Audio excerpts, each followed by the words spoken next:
Hello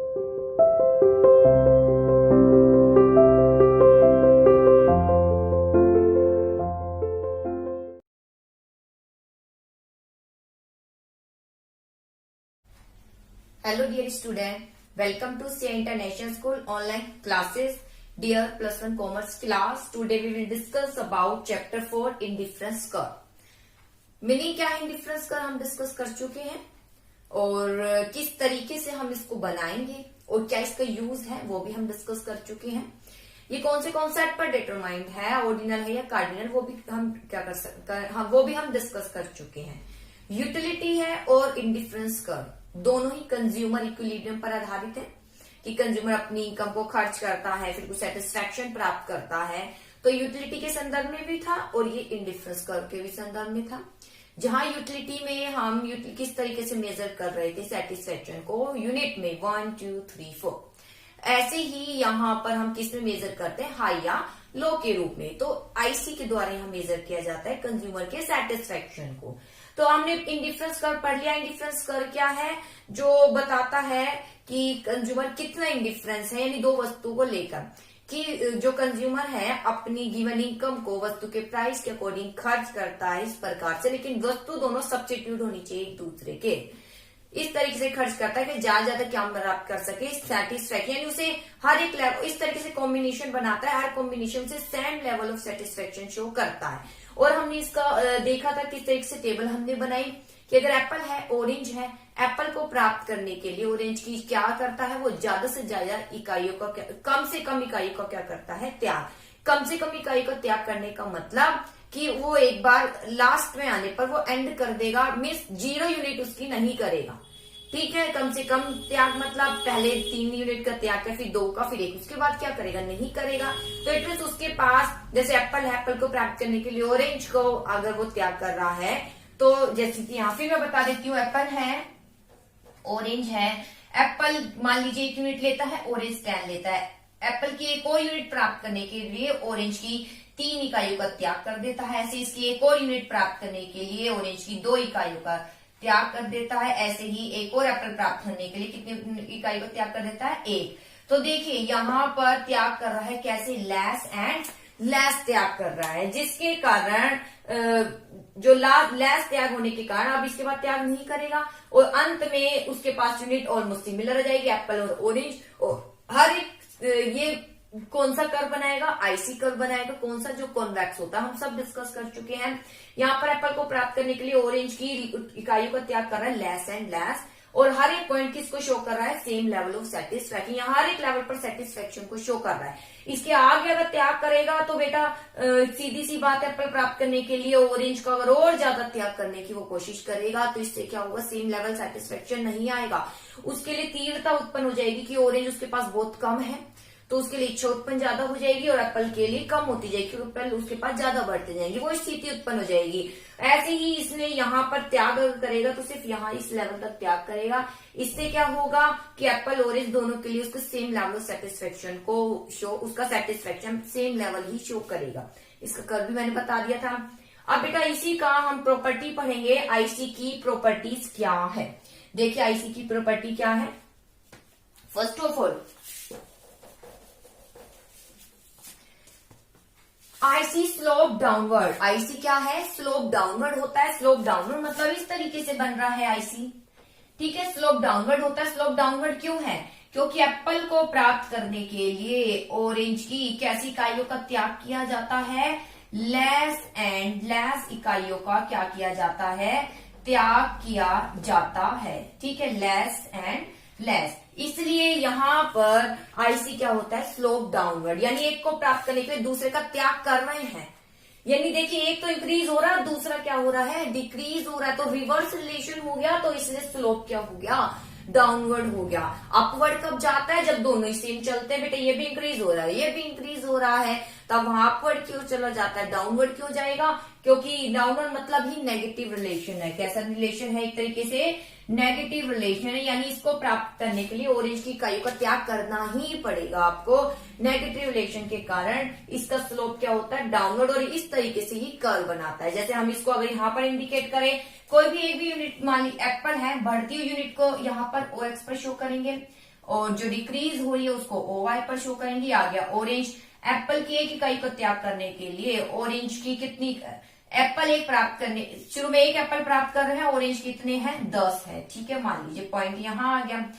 फिर Apple जैसे ही 2 प्राप्त 1 और इकाई को बढ़ाता है तो ऑरेंज की कितनी इकाई का त्याग कर देता है, 3 इकाई का त्याग कर देता है। मान लीजिए 9 है, 8 है, 7, तो यहाँ पर नेक्स्ट पॉइंट आ जाता है। बेटा देखिए इस तरीके से पॉइंट जनरेट होंगे और ये बनाएगा आईसी कर्व, जिसका डाउनवर्ड स्लोप क्या है, डाउनवर्ड है। डाउनवर्ड स्लोप मतलब नेगेटिव रिलेशन है, एक नेगेटिव स्लोप है, यानी एक को प्राप्त करने के लिए दूसरे का हम क्या कर रहे हैं, त्याग कर रहे हैं, तो इसे बोलते हैं आईसी स्लोप डाउनवर्ड। इसके बाद अगला आता है IC convex to the origin. IC जो है कॉन्वेक्स होता है ओरिजिन के। देखिए किस तरीके से, IC convex to the origin. Convex अभी मैंने आपको बताया था शेप ऐसी बनती है। ठीक है, मान लीजिए एप्पल है और ये ऑरेंज है, हम यूनिट देख ही चुके हैं। ये आईसी है, आईसी कर्व बना है किसके आधार पर, एप्पल और ऑरेंज के आधार पर। और ये क्या सा होता है, कॉन्वेक्स टू दी ओरिजिन होता है, कॉन्वेक्स होता है। इस शेप को क्या बोलते हैं, कॉन्वेक्स कहते हैं। और ये शेप कब बनती है, ये शेप तब बनती है जब आपने कोई 2 कॉम्बिनेशन लिए है, एप्पल है ऑरेंज है। एप्पल देखिए 1 2 3 4 है, 10 है, 7 है, 5 और 4, यानी पहले 3 का त्याग, फिर 2 का त्याग और फिर 1 का त्याग है। यानी एप्पल की इकाई को प्राप्त करने के लिए ऑरेंज की इकाई को त्याग कर रहे हैं। कैसे, लेस एंड लेस। तो उस स्थिति में जो शेप बनेगी वो कॉन्वेक्स बनेगी। कॉनकेव शेप होती है। कॉनकेव शेप कब होती है, जैसे ये एप्पल है, एप्पल को प्राप्त करने के लिए ऑरेंज है, ऑरेंज की त्याग करते हैं, कैसे, लेस एंड लेस नहीं, मोर एंड मोर। जैसे पहले 1 इकाई का त्याग किया तो 9 आ गया, फिर 2 इकाई का त्याग किया तो 7 आ गया, फिर 3 इकाई का त्याग किया तो 4 आ गया। बेटा यहाँ भी 4 और 4 आएगा, लेकिन ये किसको शो कर रहा है कि आगे आप अभी भी त्याग करने के लिए तैयार है ऑरेंज को। जब आप त्याग करते हैं मोर एंड मोर तो शेप ऐसी नहीं बनती। फिर शेप किस तरीके से बनती है, कॉन्वेक्स नहीं बनती, इस तरीके से बनती है कॉनकेव। ये मैं पहले भी बता चुकी थी। ऐसी रेट अगर सेम होते हैं, 10 के बाद 9, 9 के बाद 8, 8 के बाद 7, ठीक है, तो फिर लाइन बनती है इस तरीके से स्ट्रेट। तो ये आपको कर्व पता होना चाहिए कि कब कौन सा कर्व बनता है, कॉन्वेक्स किसे बोलते हैं, कॉनकेव किसे बोलते हैं, और इसके अलावा स्ट्रेट लाइन कैसे है। तो फिर बता देती हूँ, IC convex to the origin, यानी आईसी कॉन्वेक्स होता है ओरिजिन की। क्यों, क्योंकि यहाँ पर सेम वही रीजन जो ऊपर था, आप एप्पल को प्राप्त करने के लिए ऑरेंज की त्याग करते हैं, कैसे, लेस एंड लेस। ठीक है, इस स्थिति में कॉन्वेक्स बनती है आईसी शेप। और मार्जिन रेट ऑफ सब्स्टिट्यूशन होता है डिक्लाइन। मार्जिन रेट ऑफ, देखो रेट यहां पर आप लिखेंगे margin rate of substitution decline होता है। मार्जिन रेट ऑफ सब्स्टिट्यूशन के कारण ही इसकी शेप क्या बनती है, कॉन्वेक्स, क्योंकि margin rate of substitution decline हो रहा है। मार्जिन मतलब अंतर है, rate of substitutes, rate of substitute मतलब नेम से इंडिकेटर, रेट ऑफ सब्स्टिट्यूट्स, यानी एक को प्राप्त करने के लिए दूसरे का क्या कर रहे हैं, आप त्याग कर रहे हैं। ठीक है, क्योंकि एप्पल और दोनों एक दूसरे के सब्स्टिट्यूट है, यानी मार्जिन एक को प्राप्त, रेट ऑफ सब्स्टिट्यूट एक को प्राप्त करने के लिए ऑरेंज की कितनी मात्राओं का त्याग कर रहे हैं, उसे बोला जाता है मार्जिन रेट ऑफ सब्स्टिट्यूट। ठीक है, जैसे कि आप यहाँ देख सकते हैं मार्जिन रेट ऑफ सब्स्टिट्यूट किस तरीके से निकालेंगे। यहाँ पर मार्जिन रेट ऑफ सब्स्टिट्यूट अगर आपको निकालना है, कुछ नहीं, यहाँ पर ये जो डिक्रीज हो रहा है आप उस अंतर को ऊपर लेंगे, और जो इंक्रीज हो रहा है उसके अंतर को कहाँ लेंगे, नीचे लेंगे। इस सबका अंतर 1 है, 1 से डिवाइड करेंगे तो 3 आ गया, फिर 2 से डिवाइड करेंगे तो 2 आ गया, 1 से डिवाइड करेंगे तो 1। बेटे यहाँ अंतर 1 है। ठीक है, तो मार्जिन रेट ऑफ सब्स्टिट्यूट आप फॉर्मूला कह सकते हैं, यानी लॉस अपॉन क्या आ जाएगा, गेन। लॉस अपॉन क्या आ जाएगा, गेन। किसका लॉस कर रहे हैं, ऑरेंज का, तो ऑरेंज को ऊपर रखिए। और किसको गेन कर रहे हैं, एप्पल को प्राप्त करने के लिए, कितना, 1 यूनिट को प्राप्त करने के लिए। मार्जिन तो अंतर होता है ना 2 डिजिट का, तो अंतर 1 का है, 1 नीचे लिखेंगे। और लॉस किसका कर रहे हैं, ऑरेंज का लॉस कर रहे हैं, तो इसको ऊपर लिखेंगे। इस तरीके से मार्जिन रेट ऑफ सब्स्टिट्यूट बन जाएगा 3, 2 और 1। यानी एक ये किसको शो करेगा, 3/1 किसको शो कर रहा है, यानी 1/3। एक इकाइयों को प्राप्त करने के लिए 3 इकाइयों को क्या कर रहे हैं आप, त्याग कर रहे हैं। कितना क्या कर रहे हैं, त्याग। या आप कह सकते हैं 3:1, यानी 3 इकाइयों का त्याग कर रहे हैं, किसको प्राप्त करने के लिए, 1 इकाई को प्राप्त करने के लिए। तो मार्जिनल रेट ऑफ सब्स्टिट्यूट अगर हम देखें तो यहाँ डिक्लाइन है। मार्जिनल रेट ऑफ सब्स्टिट्यूट क्या है? डिक्लाइन है। और अगर इसमें देखूं मार्जिनल रेट ऑफ सब्स्टिट्यूट क्या है?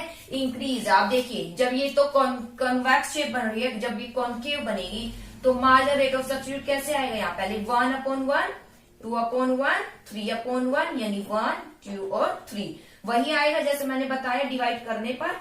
तो यहाँ पर मार्जिनल रेट ऑफ सब्स्टिट्यूट क्या होगा?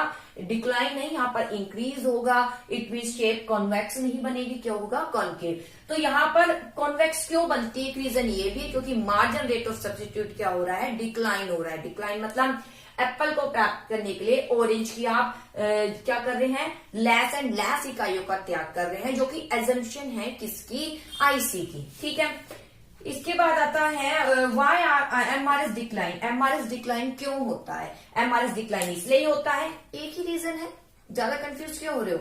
एप्पल को प्राप्त करने के लिए ऑरेंज की इकाई को त्याग कर रहे हैं, कैसे? Less and less. यही तो रीजन है कि एमआरएस क्या हो रहा है? डिक्लाइन हो रहा है।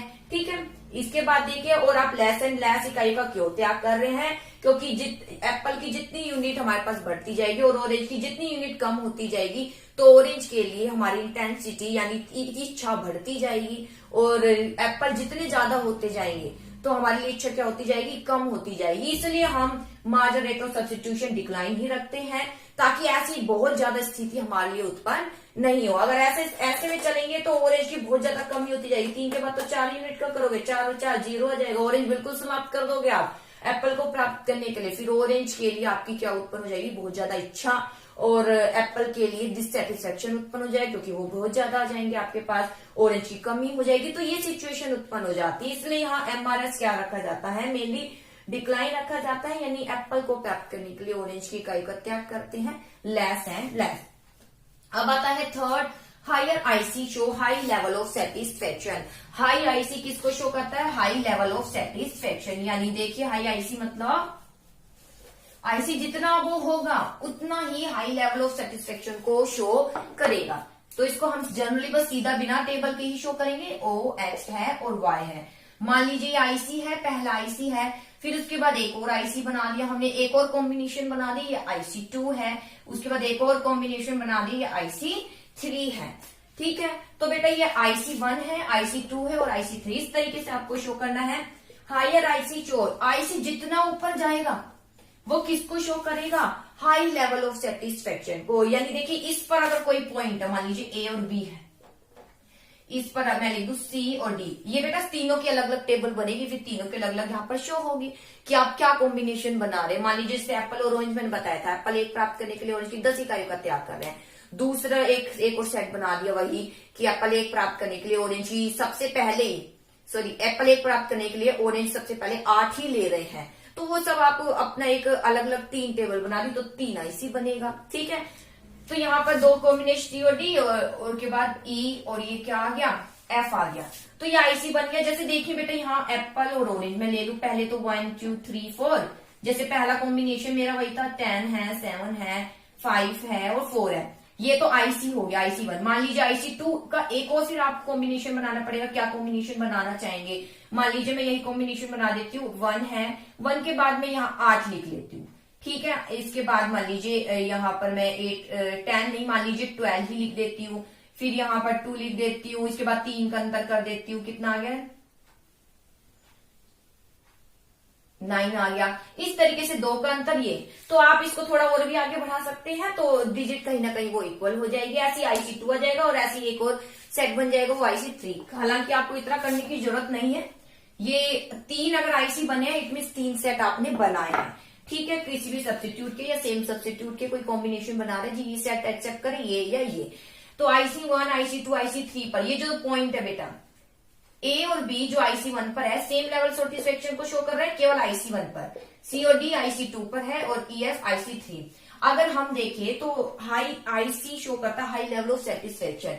ये जो IC1 है और IC2, यानी IC1 पर जो बिंदु है वो लो लेवल सेटिस्फेक्शन को शो कर रहा है। किससे कंपेयर करें तो अगर हम C और D से, तो यहाँ ये कुछ नहीं बोलना, आपको बस इतना ही बताना है कि जितना IC नीचे होगा लो लेवल को शो करेगा, IC जितना ऊपर होगा, जैसे IC1 से अगर हम IC2 पर जाते हैं तो ये किसको शो करता है, हाई लेवल को। IC2 से अगर IC3 तो IC3 high level satisfaction, then किससे कंपेयर करें तो IC2, IC2 हाई लेवल को शो कर रहा है, अगर किससे कंपेयर करें तो IC1, ऐसे ही IC3 हाई लेवल को शो कर रहा है, अगर किससे कंपेयर करें तो IC2 से। बस इसमें आपको इतना ही बताना है। इसके बाद आगे देखिए, IC don't touch each other, IC कभी एक दूसरे को टच नहीं करते हैं। देखिए IC कभी एक दूसरे को टच नहीं करते, आपको क्या बनाना है, सिंपल OXY, तो ये रहा दो IC, ठीक है। मान लीजिए ये IC1 है और ये IC2 है, ये A पॉइंट है, ये B है और ये C है। तो बेटा अगर मैं IC1 लिखूं तो IC1 पर कौन कौन से पॉइंट आ रहे हैं, A और B, और दोनों किसको शो कर रहे हैं, सेम लेवल सेटिस्फेक्शन। IC2 पर कौन कौन से पॉइंट आ रहे हैं, A और C, ये किसको शो कर रहे हैं, सेम लेवल ऑफ सेटिस्फेक्शन। और ये दोनों एक दूसरे को कट कर रहे हैं, यानी ये दोनों तो एक दूसरे में इक्वल है। IC1 और IC2 पर दो कॉमन है तो A और A ही है, यानी अगर B और C बचा तो ये किसको, इस तरीके से इक्वेशन बनेगी, A is equal to B and A is equal to C, A और A कॉमन आ गए, यानी क्या बचा, B is equal to C। तो इक्वेशन जब सोल्व करते हैं तो B is equal to C आ जाए, जो कि रॉन्ग है।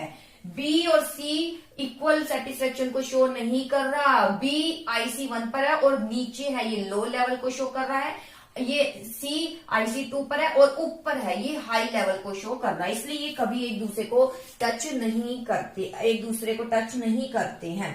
इसके बाद आता है डोंट टच एक्स एक्सिस और वाई एक्सिस, ये ना तो एक्स एक्सिस को टच करते हैं और ना ही किसको टच करते हैं, वाई एक्सिस को। अगर टच करते हैं तो क्या सिचुएशन उत्पन्न होगी, देखिए OX और Y है। मान लीजिए एक्स एक्सिस को क्या कर रहा है, ये टच कर रहा है, ठीक है। मान लीजिए एक्स एक्सिस को टच कर रहा है या फिर वाई एक्सिस को, मान लीजिए एक्स एक्सिस को टच कर रहा है, यहाँ ये ऐसे, तो इट मीन्स क्या है, Y का कंजप्शन क्या है, यहाँ 0, अगर एक्स एक्सिस को टच कर रहा है, और जो कि एजम्पशन से बाहर है। एजम्पशन हमने क्या पढ़ा है, दोनों का ही कंजप्शन कर रहा हो, 0 नहीं हो, इसलिए ठीक है। और ऐसे अगर हम किसको टच करते हैं, एक्स एक्सिस, अगर हम Y एक्सिस को क्या करते हैं, टच करते हैं, तो इट मीन्स क्या होगा, 0 होगा एक्स का कंजप्शन। जैसे टेबल देख लीजिए, ये एक्स है और Y है, अगर एक्स का कंजप्शन आप कर रहे हैं, ठीक है, एक्स का मान लीजिए 5 यूनिट का कंजप्शन कर रहे हैं, तो Y की 0, देखो जब ये Y 0 है तभी तो एक्स यहाँ मान लीजिए 1 2 3 4 5, तभी तो टच करेगा 0 और 5, तो यानी एक्स को अगर टच कर रहा है तो इट मीन्स Y का कंजप्शन क्या है, 0।